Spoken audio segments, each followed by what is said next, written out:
For anybody who doesn't know, I'm Alan Solomont. I'm the Dean of the Jonathan M. Tisch College of Civic Life at Tufts University.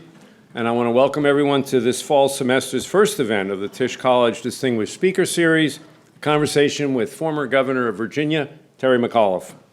Before we begin, I want to thank my colleagues at Tisch, especially Jess Burns, Special Projects Administrator, who does the extraordinary work of making these events possible.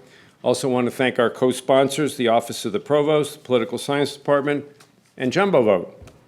Jumbo Vote is a student-led initiative organized through Tisch College that seeks to improve political learning and participation across the university. In the lead up to next month's midterm elections, Jumbo Vote is focused intensely on voter registration to ensure that every member of the Tufts community is ready to participate in our democracy. You may have seen the Jumbo Vote table right outside the auditorium. It will be there again after tonight's forum, so look for the students wearing one of these great t-shirts.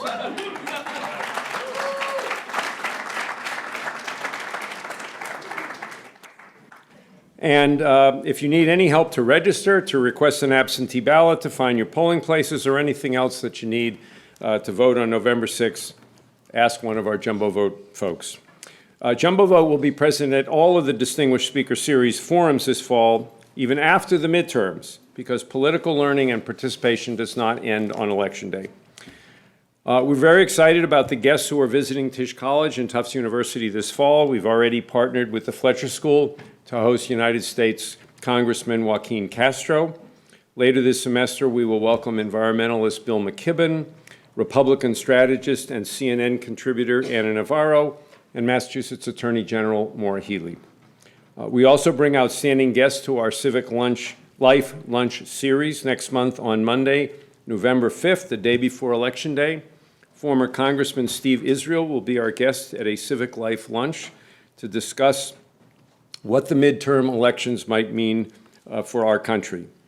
You know that Congressman Israel is on campus every Monday. Actually, he was on campus today, and he sends his regards. He had to fly back. But he is a Tisch College visiting scholar. He teaches a course in political science, but he also holds office hours so he can meet with other students at Tufts. We'll be announcing additional speakers throughout the fall, so make sure to visit the Tufts website and the Tisch website for the latest information and to register for our events. Hosting public figures from different sectors and with differing political perspectives is an important part of the mission of Tisch College to prepare every Tufts student to be an informed and engaged citizen who will tackle their problems in their communities and in their nation, and who will lead meaningful civic lives. We pursue this mission through education, research, and practice. Programs like the Tisch Scholars and the Tisch Summer Fellows help students build skills and grow as leaders while working on issues about which they care passionately. This semester, we became the first college or university anywhere to offer an academic major in civic studies. This is an emerging field that seeks scholarly answers to the difficult questions of how to change the world for the better. The research team at Tisch College studies civic life, especially the civic and political engagement of young people. We are among the nation's leading authorities on youth voting, and you saw some of the data that we collect on the screen as you arrived. Just today, the Tisch Center for Information and Research on Civic Learning and Engagement, or CIRCLE, released the initial results of an exclusive poll of young people about the upcoming midterm elections. According to our poll, the 2018 midterms have the potential to be historic for youth political participation. An unusually high number of those 18 to 24-year-olds whom we surveyed who've received some outreach from a campaign report that they are likely or extremely likely to vote this November. I encourage you all to check out either the Tisch website or go to civicyouth.org for some of the most useful and authoritative analysis on how young people are shaping the political landscape of our country. Our work does not end with teaching and research. We use our knowledge to create impact that affects individuals, communities, and even national politics and policy, whether through Jumbo Vote, through the Tufts Prison Initiative at Tisch College, which provides college education for incarcerated individuals, or through the Mathematics and Geometry Gerrymandering Group, which applies mathematics and geometry to evaluate the fairness of legislative districts and to combat partisan gerrymandering. Tisch College conducts and supports all of this work because we believe in the power of ordinary people coming together to participate in civic life and to take on difficult problems in order to create a better world. It is tempting these days to think that this can occur everywhere except in the arena of politics. But with a critical election less than a month away, it's important to remember that politics can be a uniquely powerful force for improving the lives of everyday people. And our guest this evening has exemplified that potential throughout his life, through a political career that has spanned several decades, as an elected official and as a leader in the Democratic Party. Terry McAuliffe served as the 72nd governor of the Commonwealth of Virginia, an office that he held until he was term limited this year. He probably could have been elected for life, no doubt. A native of Syracuse, New York, he attended the Catholic University of America in Washington, and soon after graduating, he entered the world of national politics. At the age of 23, he became the National Finance Director for the Carter Mondale re-election campaign. He later earned a law degree from Georgetown University, after which McAuliffe pursued a successful career as a businessman and entrepreneur. But he also became one of the most successful fundraisers and leaders of the Democratic Party. Terry co-chaired President Bill Clinton's 1996 re-election campaign and his 1997 inauguration. He was chairman of the Democratic National Convention in 2000, and he served as chairman of the Democratic National Committee from 2000 to 2005. In 2008, he chaired Hillary Clinton's presidential campaign. In 2013, McAuliffe was elected the Commonwealth of Virginia's 72nd governor. Under his leadership, the state created hundreds of thousands of jobs and made landmark investments in education and in workforce training. He used the power of the veto to stop more than 100 bills that would have weakened the state's healthcare system, threatened the environment, or allowed more guns on the street. Governor McAuliffe also focused intensely on criminal justice reform and civil rights. He reduced the population of incarcerated juveniles, he lowered recidivism rates, and he worked to restore the voting rights of more than 200,000 rehabilitated felons, more than any other governor in United States history. Maintained his focus on voting rights as a leader in the National Governors Association, and after his term as governor, he helped create the National Democratic Redistricting Committee, led by former Attorney General Eric Holder. The NDRC seeks to reverse the extreme gerrymandering of congressional and state legislative districts that is threatening our democracy. He currently serves as a distinguished visiting professor at the Schar School of Policy and Government at George Mason University. I bumped into Angel Cabrera the other day at President of Harvard's inauguration. He said to make sure I acknowledge your role at George Mason. I still chuckle when I hear that distinguished scholar thing. Well, you know, so do we, but we are honored to host Governor McAuliffe today, and it's a personal delight for me. Terry and I go back a long time. He actually recruited me to the DNC back in 1993. It's a pleasure to welcome here today. I'm going to begin by asking a few questions, and then we'll open it up to the audience. But please welcome Terry McAuliffe.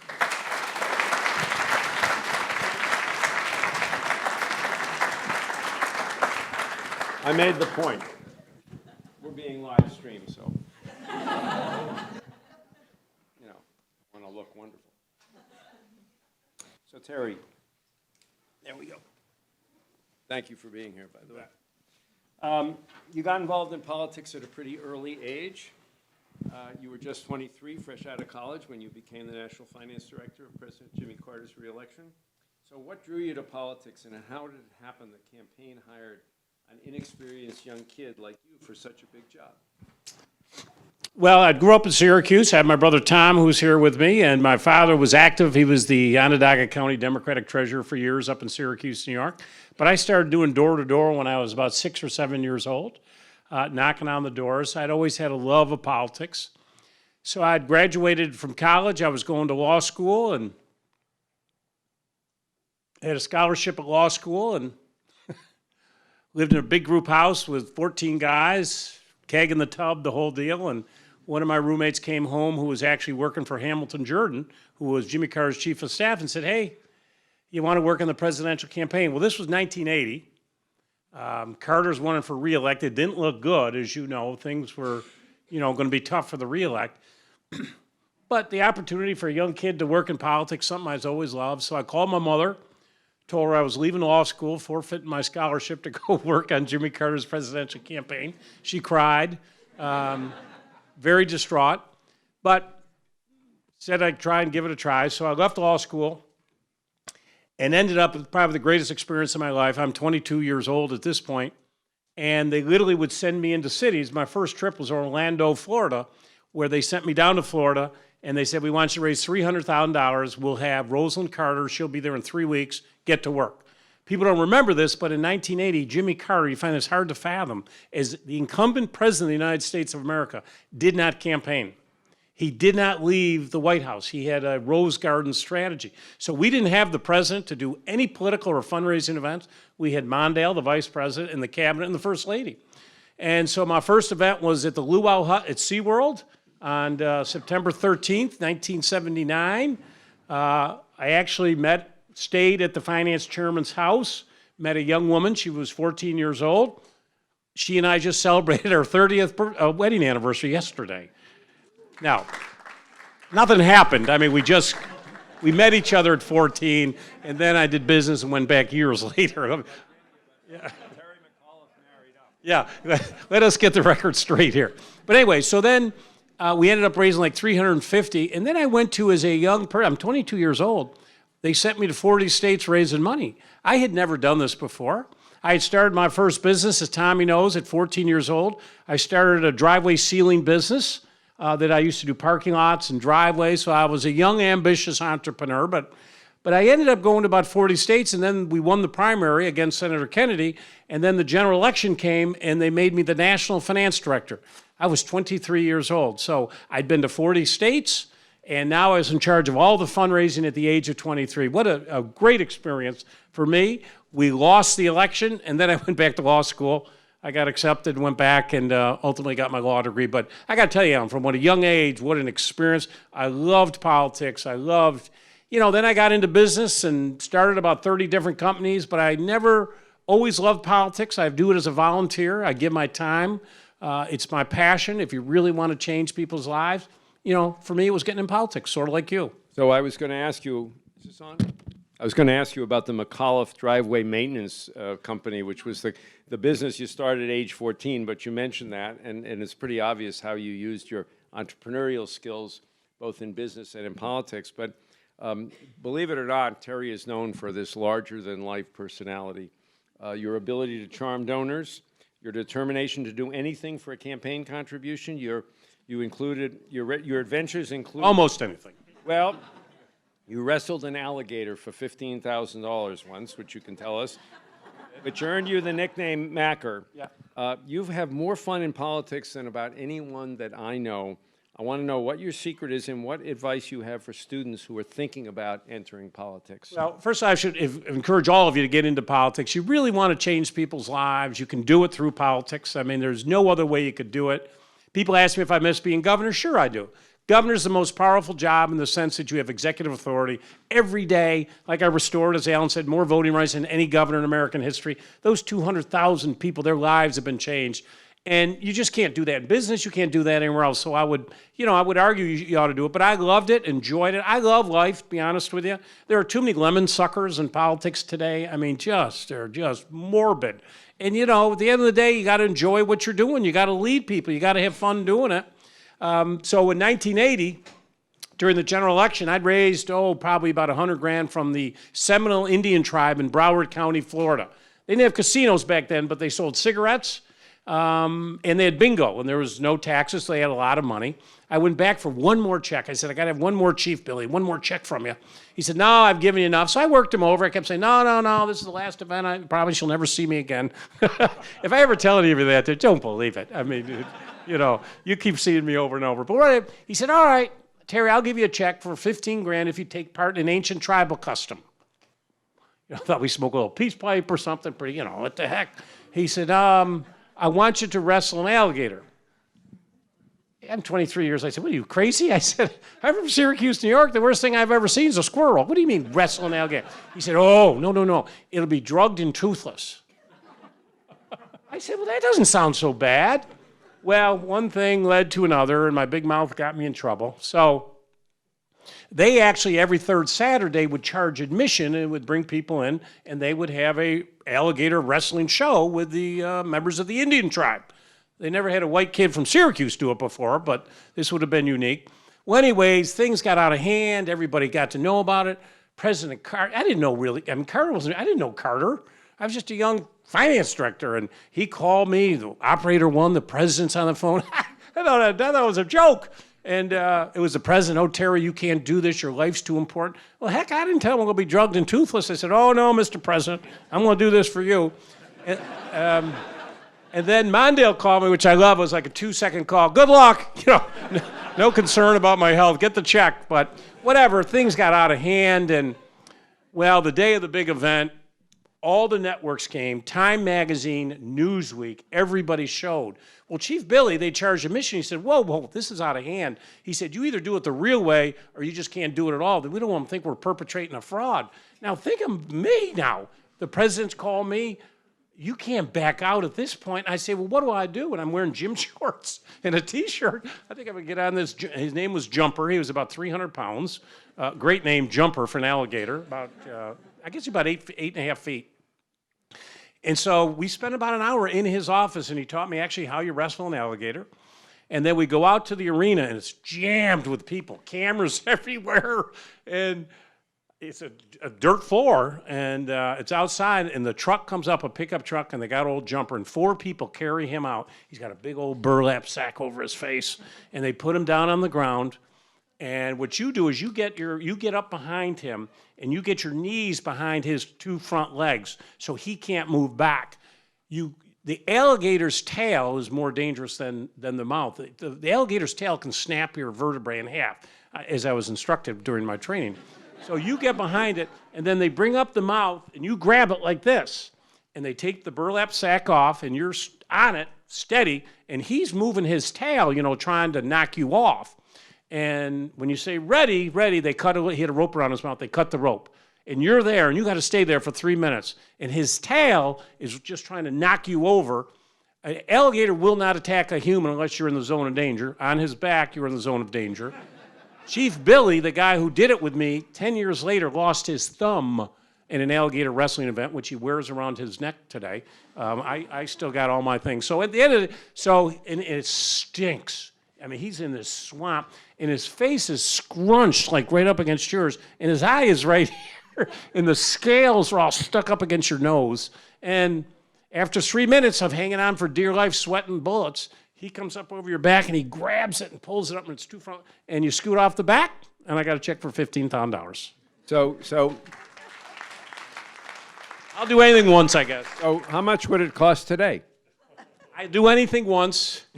One of my best stories I tell in my book also, just to show how you got to be aggressive in fundraising. And I tell the story. T.A. Wilson was the chairman of the Boeing Corporation up in Seattle, the big airline manufacturer, makes the planes. This is 1979. This is like my 3rd or 4th visit. I worked for the President of the United States, so you really much could get in any door you wanted. And so I go in, and I see this young kid, 22 years old, whatever. And I said, well, we're bringing the First Lady in. She'll be out here in about 3 weeks, I need you to do $5,000, which was a lot of money. $1,000 limit back then, folks. It's different than it is today. And he agrees, sure. So for the next 3 weeks, I keep calling and calling. It's the chairman of Boeing. I don't get through. I am panicked. The day before the event, I'm calling. I can't get through. And I got the event coming up. So I was staying at a hotel in Seattle. I took my rental car and I drove out to his house, found out where he lived, Mr. Wilson. T.A. Wilson, he was like the god of Boeing of Seattle. And I park out front about 6 o'clock, and about 6:30 he comes out to get his paper. I go scampering out of my car. I go right up to the front door. I said, Mr. Chairman, my name's Terry McAuliffe. You remember I went to your office 3 weeks ago? You promised me $5,000. You are not taking my call. And he's like, look at me, who the hell is this kid? And he said, oh, yeah, I remember. He said, I'll get it to you. I said, no, sir. I can't leave here thinking bad about America's business community.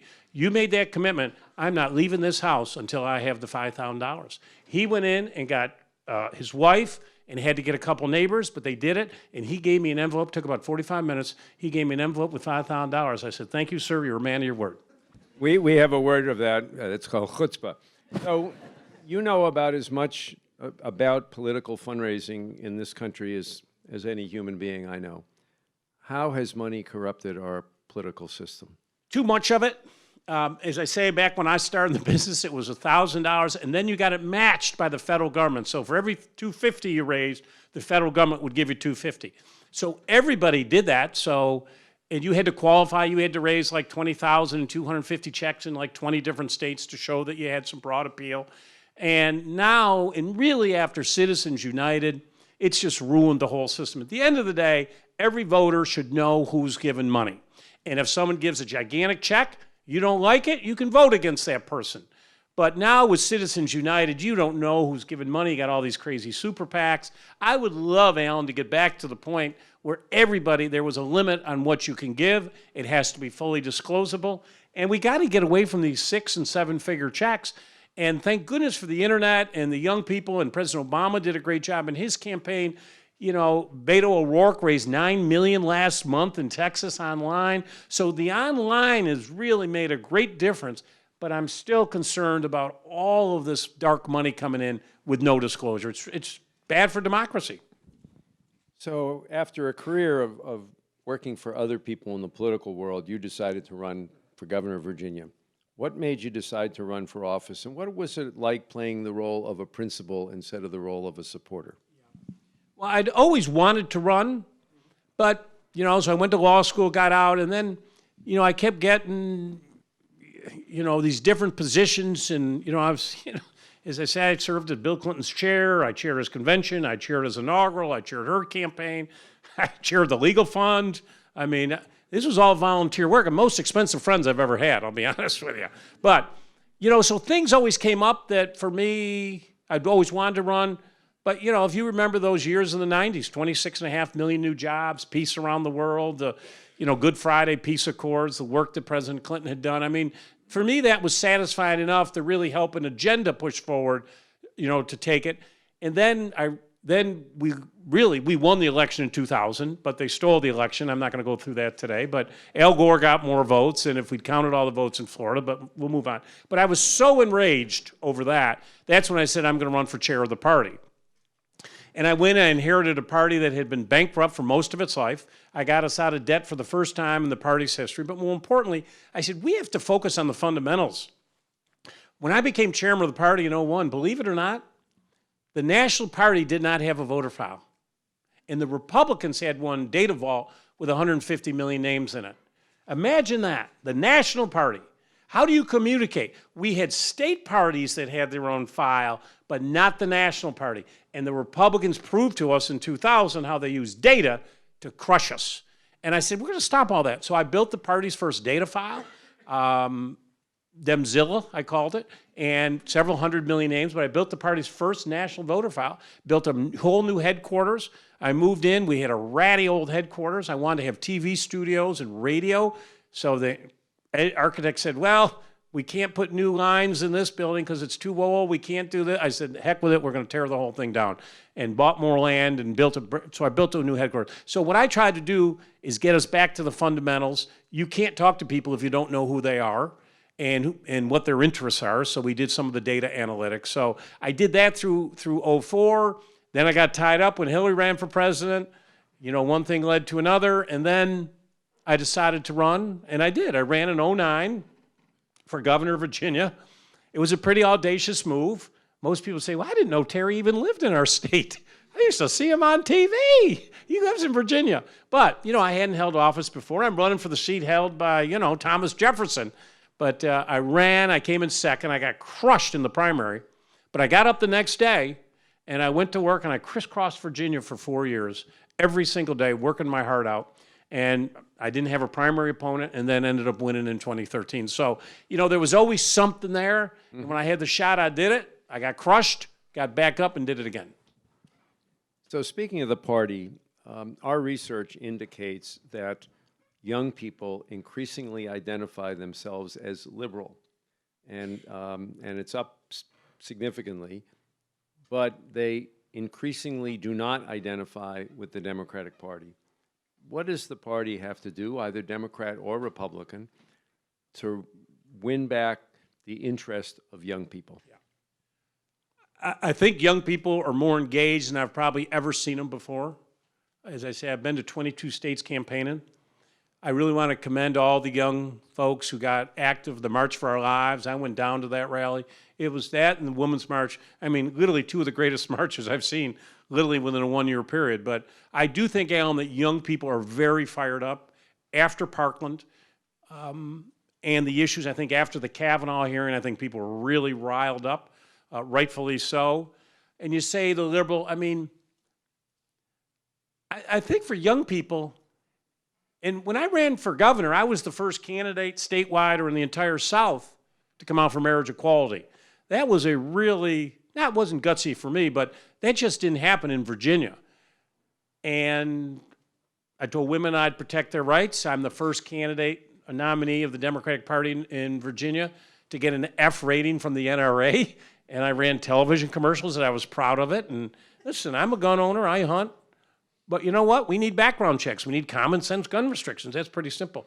And I think young people, like you talk issues of the LGBT community today versus where you were 10. In fact, think of 10 years ago. President Obama went through a tough debate for himself. We are in a different place today. I think for young people, they want their freedom. They want every person to be treated with dignity and respect, regardless of whom they love or their race or religion. They don't care. And I think that is a real motivating force for young people. I think the most important thing, Alan, to your question, is we got to talk to them. If you're running for office and you're trying to put an agenda, you got to talk to them. The grassroots, and I know we have many in this room, I want to say thank you. The people who knock on those doors and make those phone calls, that is the difference. It's peer-to-peer. It's young people talking to young people. And we have to do more of that and continue. You know, listen, in Virginia, as I say, I did have to veto 120 horrible bills. That motivated young people because if I weren't governor, every woman's Planned Parenthood clinic in Virginia would be closed. Every year I had to veto that bill, 27 clinics. You could sell machine guns out of gun stores in Virginia. That came to my desk as governor. You want an absentee ballot in Virginia? You have to fax in your driver's license. Now I veto that. I don't know how many of you have fax machines at home. There is a deliberate intent to disenfranchise people, and young people don't like that. So to continue to talk and to get in it, but I understand, and you know, I think people are outraged in this country today. I'm outraged. I was outraged after last week. I've been doing this a long time. I'm old as dirt. I've been around doing this for a long time. I had never seen a worse display than I saw last week. That was a disgrace to our nation.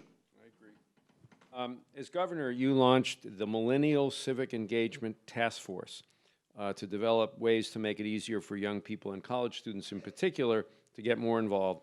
What ideas that were generated by the task force did you find most compelling? And I did that we need to get more young people involved. I'm for national service. I would actually looked at mandatory national service for a year. I think every young person should give back. I've been a big believer. My own children, my oldest daughter went to Africa for several years to save elephants. That was her passion. I have a son who's the Marine, decided to go into the military. I got another daughter who went over to Nablus, Palestine to work with women and children in refugee camps. You know, I've really advocated for my own children that you go give back, do something. And you know what? It will bring people together, regardless of your income bracket, the color of your skin, or whom you pray to. If you're forced to spend a year together working on some things, it doesn't have to be military. It could be educational. It could be in homeless shelters. And I think, Alan, we as a country need to get that. So, and my wife is on the National Commission. She's with Stan McChrystal on the National Commission on Public Service. So for me, it was how do we get more people engaged? I think by getting them to vote, they're going to be engaged. And if you vote young, that's going to be a habit you're going to have for the rest of your life. If we don't get you at a young age, you may be a sporadic voter. Don't tell me your vote doesn't count. I lived through 2000, 537 votes in Florida. I lived through that. I just lived through in 17 while I was governor. We had a tie in a House of Delegate race. A tie, and the winner's name got picked out of a hat. And a bowl. it determined control of the body, right? Yeah. So don't tell me your vote doesn't matter. So for me, it was to get this commission together, and we got all the young people, and we came up with great things. I went to my university president. Every college campus should have a polling station at their college station. When you register to come in for school registration, voter registration needs to be a part of it. Those are probably the two biggest things I implemented. And I can say from '09 to when Ralph won, my lieutenant governor, we doubled the youth turnout. And we just needed to do more. Every college campus should have a polling station to make it easy for you to vote, because Virginia makes it hard to do absentee. We've got like 20 questions you got to look at, and under penalty of perjury, you got to fill this thing out. At the end of the day, folks, if you're up here and you want to vote in Virginia, you should be able to do it. Who cares why someone wants to absentee vote? You know, we've got all these things that, you got to, one leg removed, and then, it's crazy. Make it easy for people to vote. And the other thing I stopped is the rollback. They try to shut polling precincts down and take polling booths away. Guess where most of those are? Most in the communities of color. Why do we shorten early vote days? Why?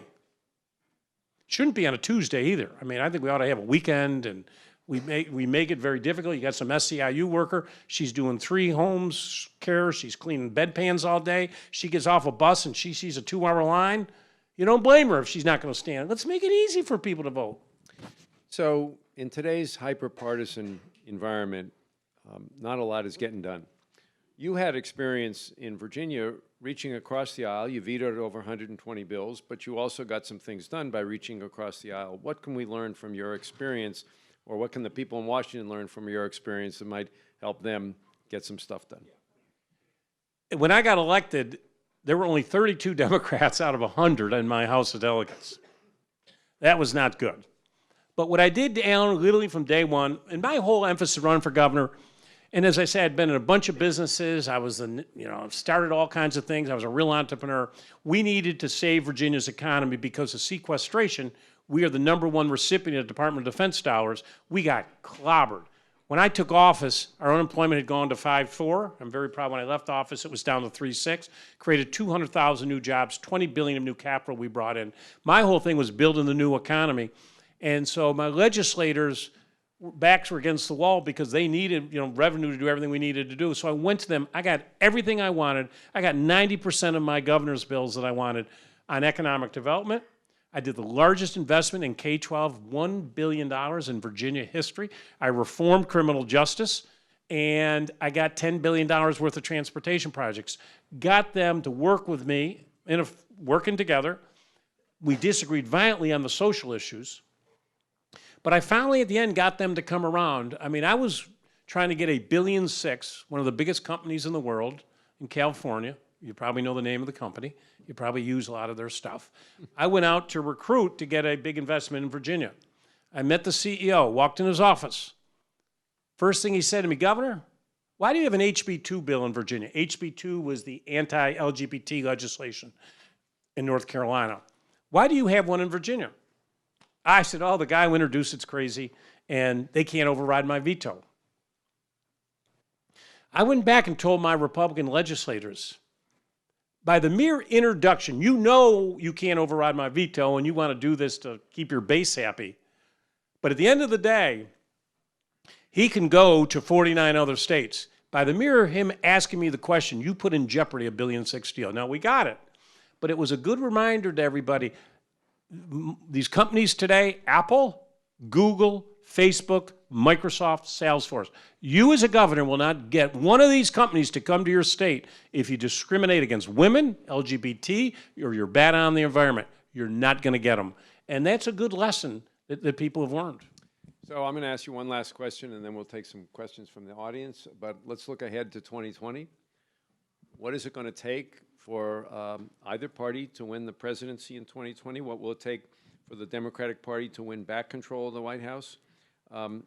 Who among the prospective candidates do you think can appeal to young people? Is Terry McAuliffe thinking about maybe being a candidate for president? So winning the White House, first, let's get through 18, which is the most important thing. I think we win the House. We win 8, 9 governors. I think we got a real shot at the Senate now. And then as soon as November 6th is over, then the conversation will then move to 2020. But I've really been adamant with Democrats, you got to stop this because we got to focus on 2018 before we get to 2020. I tell Democrats, and I've traveled all over the country, I try, my message is, how do you take a red state like Virginia and make it a blue state? And that's the message. I mean, I was a Southern governor. For a while, for 2 years, I was the only Democrat governor in the entire South of the United States of America. But we changed Syracuse, New York. from Syracuse. Yeah. No, it's all right. May help now. But I tell first and foremost, don't think Trump is going to be easy to beat. Don't. He's got a solid base. He's got the evangelical community of 32% or 33%. They are not moving for two reasons. Gorsuch and Kavanaugh. They didn't care about how many affairs this man had or how many hookers came out with stories. They did not care. He promised them that he would get them a United States Supreme Court justice, which will begin the slow eroding of women's rights on Roe v. Wade and environmental issues and other things. And he delivered on that, and they're going to stay with him. And then you've got, so other people, maybe it's 10%. He probably starts out at 41, 42. I think it's a huge advantage for us. There's 60% left. But you can't take it for granted. Anything can happen in presidential politics. A lot of different events will occur. I think we'll win in 2020, but we better have a candidate, first of all, who can take him on. He is a bully, and he likes to go after people, and you got to be right back in his face. I think there's probably 20 people honestly looking at it, Alan. I always would make an argument, take me out of the case, I would always make an argument that a governor is a great candidate because at the end of the day, you are CEOs. We have to balance budgets. I had a $109 billion biennium budget. We have to balance. If we got tough times, we got to cut. It's not easy. We don't have filibusters like the Senate and all the Congress. We have to make decisions every single day. And we got to create jobs, and this is what we do. We got to build roads. I mean, I tell folks, forget the president. The governor's the most important person in your life. We build all the roads in your state. We do all the funding for education. We deliver all the health care plans for you, and we're in charge of the economy. So I think with that background, I think, a governor would be, we're going to have a long, tough primary season. I think a lot of folks are running, and we just got to see where we are at that point. Is that diplomatic? Yep, very. Questions from the audience? There are a couple microphones, and if I don't hear from anyone, I'm going to ask the esteemed professor of political science, Jeff Berry, to ask the first one, because he always has something brilliant to ask or to say. Thank you. You can handle it. Alan. Go back to 2020, and we have a couple of people running for president in our state. Elizabeth Warren and Deval Patrick both said they're about to announce. So we'll take Deval Patrick because he's the longer shot, I think. So tell me what you would tell Patrick about how to get from here to the White House. What would the strategy be? It's a tough question, but so my best guesstimate is we're looking anywhere from 10 to 20 folks announcing for president. I think some people will get in right after November 6th. I think a vast majority will look at the first quarter of next year. Many of them will want probably a full first quarter of raising money, I would think, and people are just exhausted today. So the key issue for everybody who is going to run is going to be, what is your lane? You need to get to be successful to continue on. You've got Iowa first, of course, and then New Hampshire. With so many folks running, you get 15, 20, 25%, you're going to do very well in Iowa. You've got to have something that was going to stake you out different. I would assume Deval Patrick as a governor, I don't know his economic numbers, but most governors are going to run on their records. Look what we did. Look at the decisions I made. Look at the results that we actually got things done. It's harder for the House and Senate candidates to make that. They're a collective big body. I can tell you exactly how many jobs I created in every single county in Virginia. I can tell you every time I used my executive pen to get things done. And that's, I think for Deval, that's what is what did he do here in Massachusetts as governor, and why should we elect you as president? We're going to have, as I say, a huge field.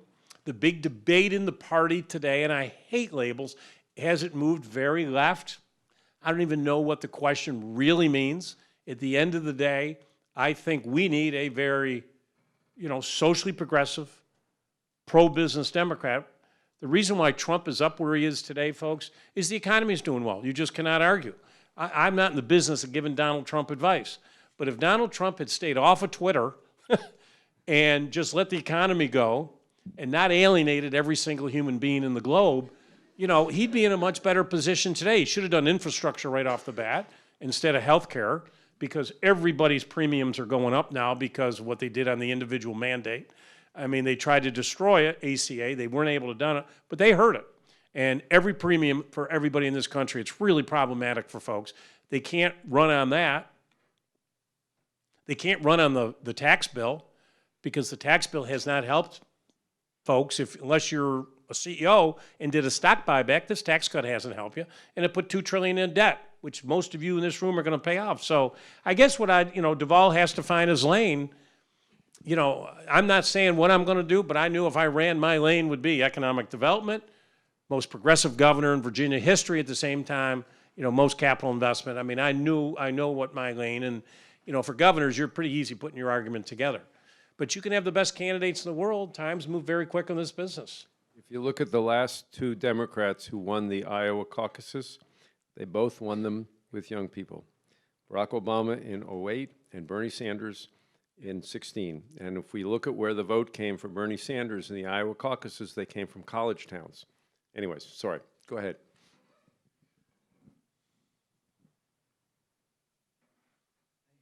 Are you ruling Seth Moulton out, sir? No. Okay. Hi, well, thank you. That was all so very interesting. I want you to reflect on the Democratic Party and the DNC, because as a Democrat, I'm pessimistic. First, the leadership. Pelosi and Schumer, people believe that they're too old. Obviously, there's conflict about whether or not they should survive after this election. The Bernie folk versus the Hillary folk, and whether the party can come together despite that ideological divide. The fact that the Democrats don't seem to have much of a message. You don't hear their policy statements day after day after day. And then what I hear over and over again is that they're not fighters the way the Republicans are. They're not willing to fight to the mat, and sometimes even fight, in quotes, dirty, in order to accomplish their goals, where the Republicans are willing to say and do everything. So basically, if that's the perspective of the Democrat Party, even though I obviously want Democrats to win, I get very, very discouraged at that perspective. They need an alligator wrestler, but take it. Listen, I would make the first comment, we need a fighter. You need a principled fighter. Listen, they play for keeps on the other side. Don't everybody have any illusions? I mean, don't remember the name Merrick Garland? I mean, they held up Barack Obama's United States Supreme Court pick and just didn't care that the president put him up. They're about power. Winning it and keeping it at any cost. And I happen to be a big believer. We as Democrats have to fight harder. It's not about me, but literally the fights and battles. When I did the restoration rights, I got sued. I'm the first governor to be sued for contempt of court in Virginia history by the Republicans. I was fine with it. It wasn't about Terry McAuliffe. It was about those 200,000 people who got their right to vote back, and I changed their lives. And Democrats got to lean in on the issues. And the whole Kavanaugh thing, I'm just disgusted. I'm just disgusted. But we do have fighters, and we need more fighters on it. I believe if you ask most Americans, they agree with us on the issues. People say, well, what kind of Democrat? I'm always a fiscally conservative, pro-business Democrat. Socially, very, very progressive. And what I just said is probably 75% of America. You want us to watch after your tax dollars, protect them, not waste money, and invest in socially progressive causes and protect individual rights. I think that's probably where most people are in this country. But sometimes, the best message doesn't come out. And talk about the leadership. A lot of people taking on Nancy. I happen to be a supporter of Nancy. I like Nancy Pelosi. I will remind everyone in this room, this woman has never lost a House floor vote. And if President Obama were sitting where Alan was sitting today, he would tell you that the ACA healthcare bill would never have passed but for Nancy Pelosi. The woman has never lost a House floor vote. So I'm not overly concerned about people's age. I'm more concerned about effectiveness, and she has been very effective. I do believe that if we do have a big wave of 40 or 50 new members of Congress, I think there will be a huge change somewhere in the leadership structure. You're going to have to, there's a lot of positions, you're going to have to make room for younger people, as you should. You know, I've always said I happen to be for term limits. I think people spend too long in politics. I mean, you looked at that Judiciary Committee the other day. Are you kidding me? It's like a senior citizen center up there. It's good to bring new, fresh, young blood in with new ideas. It's good. And that's why I'm so encouraged this year. We have so many young people running. We have so many women running. Last year, we started the comeback, folks, in November of 17. We had elected 15 new House of Delegate members, the most since 1880. And I was so impressed. 11 of the 15 were women who had never run before and said, I'm going to run because I'm concerned. I love Governor McAuliffe's tenure, so I'm going to run for that. I want to make sure his lieutenant governor wins, but I'm disgusted with the Trump administration. And that's what's exciting for all of you here. And we got young people who ran and won in Virginia. That's the future. But sir, I got to tell you, we've got to fight harder. I'm still mad over 2000. They fought harder than we did. Let's cut right to the chase. We sent down Warren Christopher. He went down for 1 day. Jim Baker went down, moved to the state, ran the Bush operation. They went down delay. Remember, they knocked on the windows. They shut voting places down. They were passionate. They were concerned. What did we do? People sat around wringing their hands. We won that 2000 election. And my point is, votes matter. People got to get out. I'm with you. I mean, you got to get out and fight. We do have a message. I mean, I know what my message is, and I tell it all over the country. And it's a good message. This is how you get America back. You got to work together, and how you take a red state and you make it blue. I did it, and I'm proud of it. Yes, there you go. Following Kavanaugh's confirmation, Move On and Priorities USA both announced they would pull funding for the Senate campaigns of Joe Manchin and Phil Bredesen because of their support for his nomination. Do you think this shows a general unwillingness to accept centrist Democrats in the party? And do you think it's more important to take back the Senate than it is to fight over these ideological differences? Yeah, good question.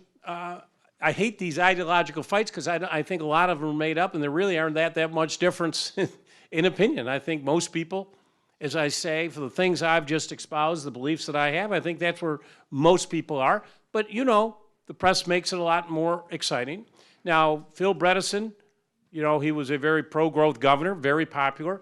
We got a shot of winning a Senate seat in Tennessee, which would be historic. So I'm not into any of these litmus tests that people have.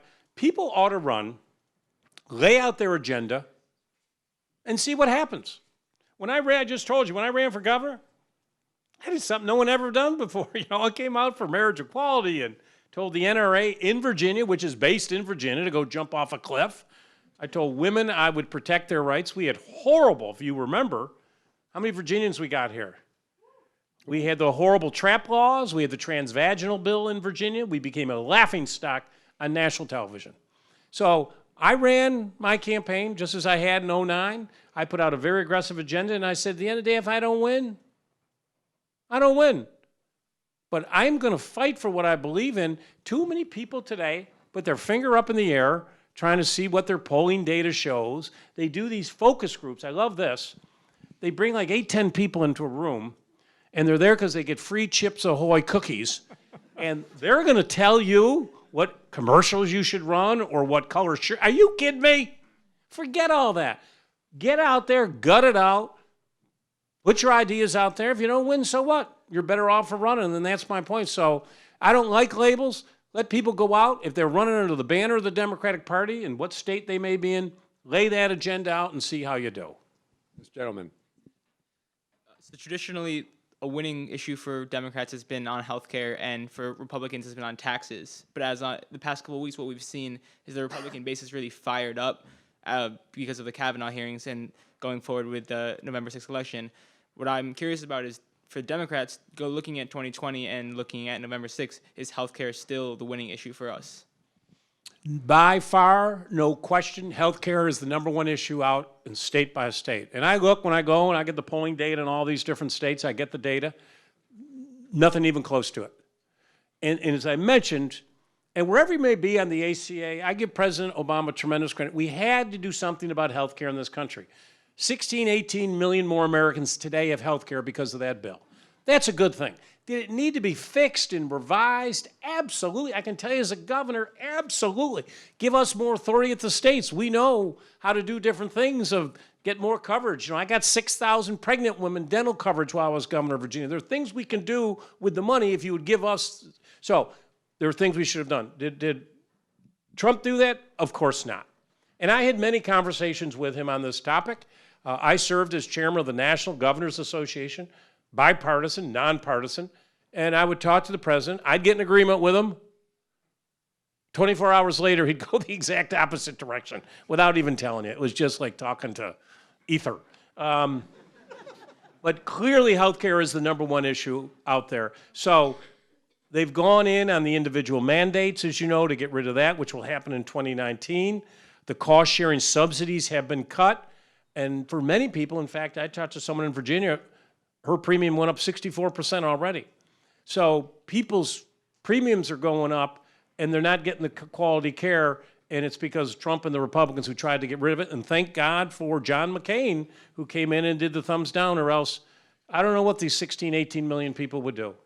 Everybody in this room knows somebody in a tough health situation, and we still got to fix healthcare. It's just not working. We're the greatest nation on earth, and it's expensive, and we don't give the care we need to do, and we really got to continue to fix it because it's just not working. Yes. Hi. When mentioning there is a strong dislike for the Trump administration right now, previously you said it's great news for the Democrats, it's great news for your party. And this seems like to be the strategy the Democrats are using to win the next two major elections, primarily build this narrative against the current Trump administration. And purely observing from an outsider's perspective, my question is, do you think this is what American democracy is supposed to be? People, instead of primarily voting for the people they like, they vote just to make sure the other side doesn't get elected. What do you think? Yeah, no, it's a good question. I think it's a little mixture of both. I mean, this is nothing unique today with the Trump administration. I can tell you, having served as Bill Clinton's chairman, what went on in the fight to get him out of office. I think of the fight that we had with Al Gore. I think what they did to Barack Obama for 2 terms. I mean, let's not kid ourselves. So, I mean, this is just part of the process. It's harder to get your positive message. I think the press, it's harder for them to cover these. They just won't cover good policy initiatives. It's much more exciting or sexy to talk about all this other stuff. I mean, these cable shows are all doing great today. You know, some of them were bankrupt 5 years ago, but, you know, whatever you want to say about Trump, he's been good for the cable. But you got to have both. I mean, you know, I was aggressive when I ran for governor, but people knew exactly what I stood for. You know, building that new Virginia economy. You can't win just being against something. And when I go and do all these dinners around in these 22 states, I don't ever use Trump's name. I talk about what we have to do as Democrats. People want action. They want us to get things. They want their elected officials. You know what? Make sure they got a job, their kids have a quality job, they got health care, they got a great education system, and the roads work. They're not asking for much, voters. They're really not. That's what they want us to focus on. And too many times we get pulled off on all these other sides, and the politicians who do that are not successful. But Trump and the things he does on the immigration and separating children, I mean, what he's done to our allies around the globe, I mean, and the tariffs. I mean, you saw today, Ford announced $1 billion loss because of the tariff, and they're laying off thousands of people. Now, I predicted this months ago. If you go to my Twitter, Terry McAuliffe Twitter, I predicted this. I said today, as predicted, boom, boom, boom. The man, I mean, he has no moral core. I know him. I've known him for 20 years. It's all about him. It's not about America. And that's what we got to get back to. So we got 2 more questions. Oh, this poor guy. Okay, I'll tell you what, why don't you all of you ask your questions, and Terry will answer all 3 of them. Sorry, there's I do sitting here too. Start there. Now, if you ask good, quick questions, I'll get to all 4 of you real quick. Okay. Sure. All right. A lot of the Republicans that I work with at work, I agree that healthcare is a major issue going forward, and I like what you had to say on that. But the Republicans believe that the most important issue facing our country and the one that the voters care about is border security. And I'm curious if you think that the Democrats moving forward, if it would be wise if you could work with the Republicans at all or meet them in the middle in any about that. I think for most Americans, it's still health care. Border security, I think we all agree is important. I've said this for many times. I'm not for building the wall. I think there's many things we could do.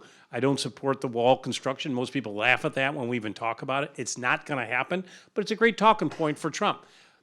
Listen, we need to secure our borders. I've always said that. But we ought to do most importantly for those folks that are in this country today, give them a pathway to citizenship. Now, if you are here illegally and you commit a serious criminal offense, you should be deported out of the country. But for the other individuals who are here and for the DACA students and everybody else, let us come up with a pathway. This is a fault of the Congress. They have failed to do a national immigration policy for this country. And to come up with a defined plan of how we can march towards citizenship to give these people a status is what we actually need. But this fighting in gerrymandered districts where people are not doing what's in the nation's best interest is the problem. But don't think Democrats aren't for border security. We are. We all want to keep our borders secure. How do we smartly do that? Most effectively, that's the key issue. But also the big difference is I would never, if I were president of the United States, never, ever would I separate a mother from her child. Ever. It is just plain wrong. And today, as you know, we have hundreds we can't find their parent.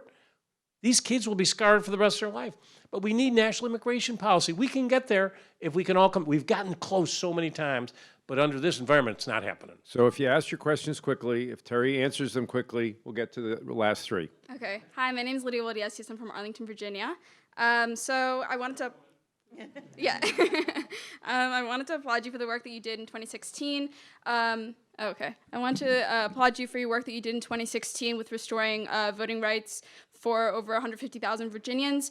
My question is about what you think the future in criminal justice reform is today, specifically in regards to our mass incarceration problem. Great question.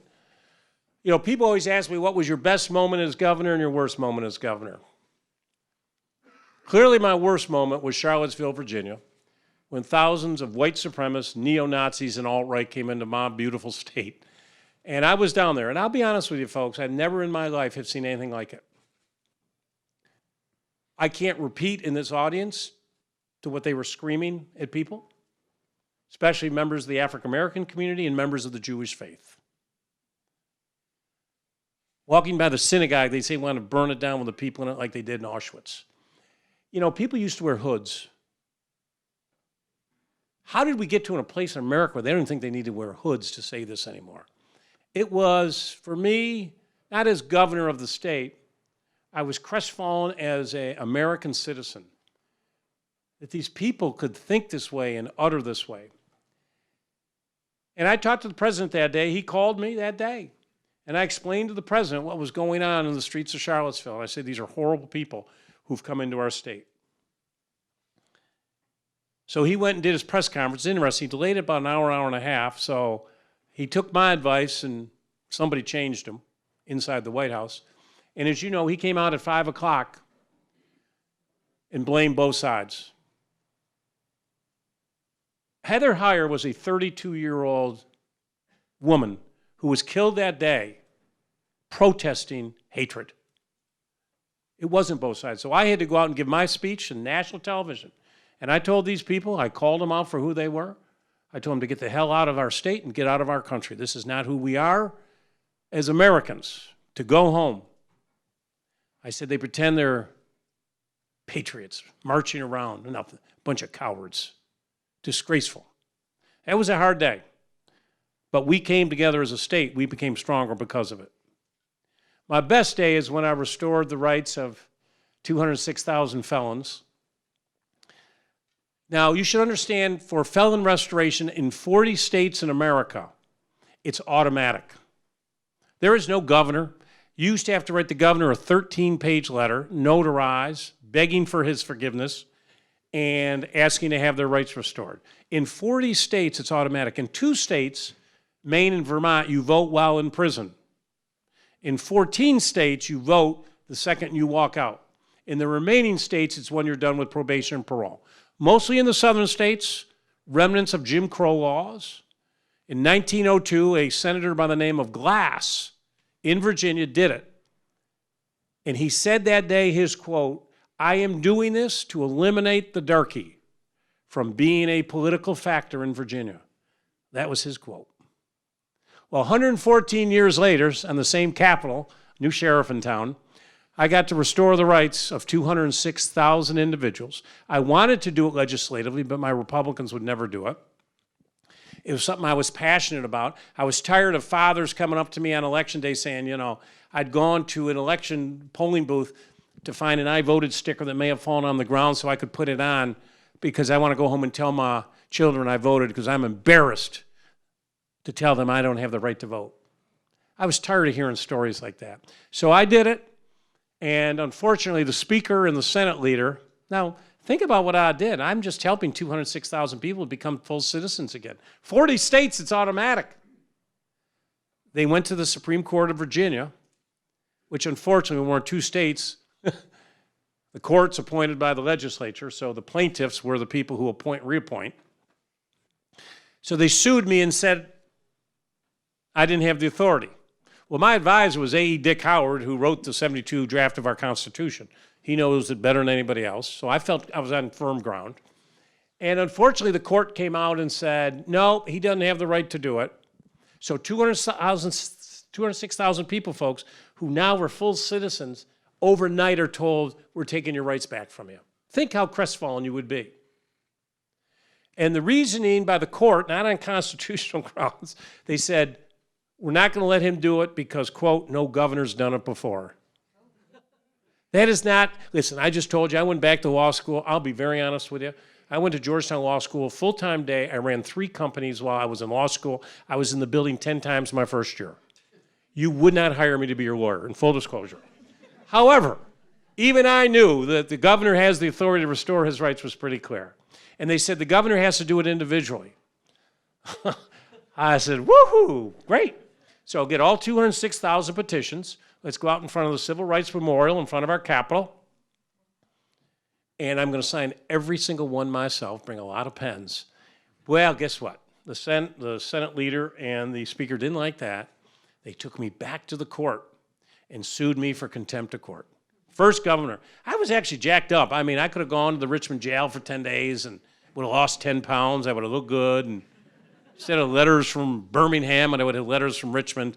It was just beyond my comprehension. Meanwhile, editorial pages around the country had really gone after the court, called them a kangaroo court, and this doesn't make any sense. And then they gave me the right, then they said, no, he's doing it right. And today, 173,000 people in Virginia are now full citizens and are actually voting, which is why you do what you do. Hi. About over 50% of the national budget goes towards military spending. It's pretty clear that the military-industrial complex has a strong hold on Congress. I was wondering what you think the Democratic strategy should be in terms of addressing this and making sure that money goes towards things that are directly helping the American people. Thank you.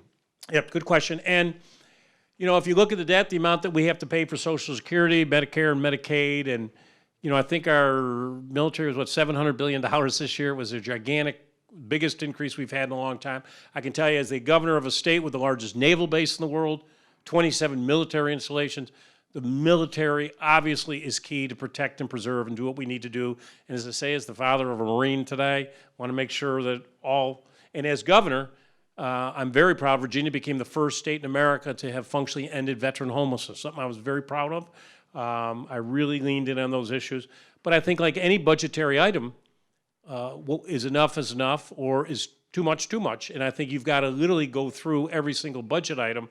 I can't sit here today and tell you that it's too much on military today, but I think if I were president of the United States, you literally would have to take a tough, thoughtful approach looking at every single item in your budget And I got to be honest with you, any government agency, I did this as governor, there's waste. There's fraud and waste in any agency. I think you have to look hard at getting into that. I think we need to look at how much we spend on education. We need to give our teachers pay raises. I'm very proud as governor. I did that. They handed a pay raise in 8 years. In both my budgets, I put pay raises. We pay our teachers too little in America.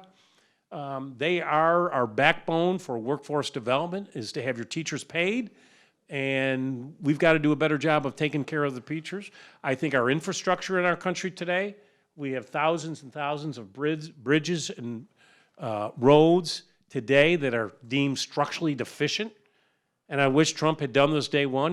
Every governor and mayor would have loved him if he had actually done it.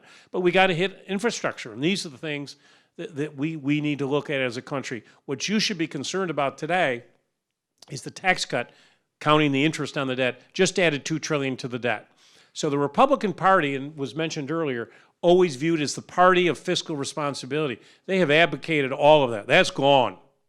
They just did a $2 trillion tax cut that didn't go to the working families at all. It went to the top 1%. And we ought to use the tax code to incentivize businesses to put more money into people's pocket. The problem in America today is there is income inequality. People at the top have done great, but for most of the other people, they got less disposable money to spend at home. They have seen their personal financial situation deteriorate. And I think that's what we ought to use the tax code for, is to help lift people up. And I understand what happened in the 2016 election. A lot of people, you know what, they'd had it. They think politicians hadn't done anything for them. My financial situation is worse than it's been. I'm not getting better, and I'm going to send a message. I want to try something different. You've been very patient. Short question. Sure. Thank you. Thank you for waiting to take my question. Mr. McAuliffe, you've been very careful to avoid saying that you're running. But for those who've seen people run for office before, particularly people who've seen you campaign, people who know that you have a PAC started called Tenaciously Moving for America Change in 2020, it's hard to say that you're not going to be running. After talking about the need to appeal to a lot of young people and have young people in politics, would it make you a hypocrite to run for office as someone who is a white man who's been in politics a long time? He's a young guy. Well, you think I'm old? I didn't say old. I didn't say old. Who are you reading that from? I want to know who called me old. Listen. I don't know. I think, Al, you and I, we're not old, we're not young, right? I'm old. You're young. Oh, stop it. No. Listen, listen, if 100 young people wanted to run for president tomorrow, go do it. My point I'm trying to convey to everybody here, just go do it. And the ideas are going to get out. You'll percolate them. And, as I say, I've run for office. It is what it is. But I want young people to get in. I want them to run for office. If a young person got elected president of 2020, I'd be very happy with that. But my point is you got to run, first of all. And people, you got to get in the game. You got to do it. And listen, there's a lot of considerations. You got family consideration. I can tell you, I'll be very honest with you, as someone who's been doing this 40 years and have spent most of my time in an airplane for the last 40 years, with 5 children, it does take a huge toll on one's family. I mean, these are the considerations you have to do. So get some young people in with some excitement. But, once you start having the family and all the kids, it is a lot harder. I really tried like a dog to get home to every one of my kids' football or basketball games, but it's hard. But the one thing no one will ever say, I don't think anyone will ever accuse me of being a hypocrite. You will know always exactly how I feel on a topic, whether you like it or not. Just lay it out. As I mentioned before, too many people are poll test. I'm not any of that. I think I got great ideas. You may think I got the worst ideas in the world, but you know what? That's why we're the greatest democracy in the world. So you're going to be running for office? All right. I don't foreclose anything. You know what? I'd like to be Tom Brady's backup quarterback. I got a lot of things I'm going to do before I go. All right. So we never let a guest leave without a gift. And we have a very special gift for you because the mascot of Tufts is the elephant. It was Jumbo the elephant was a gift of P.T. Barnum. So we all wear ties with elephants on them. That's not to be confused as a political statement. Yeah. So we want you to have an elephant tie so you can be an honorary Jumbo. Thank you very much.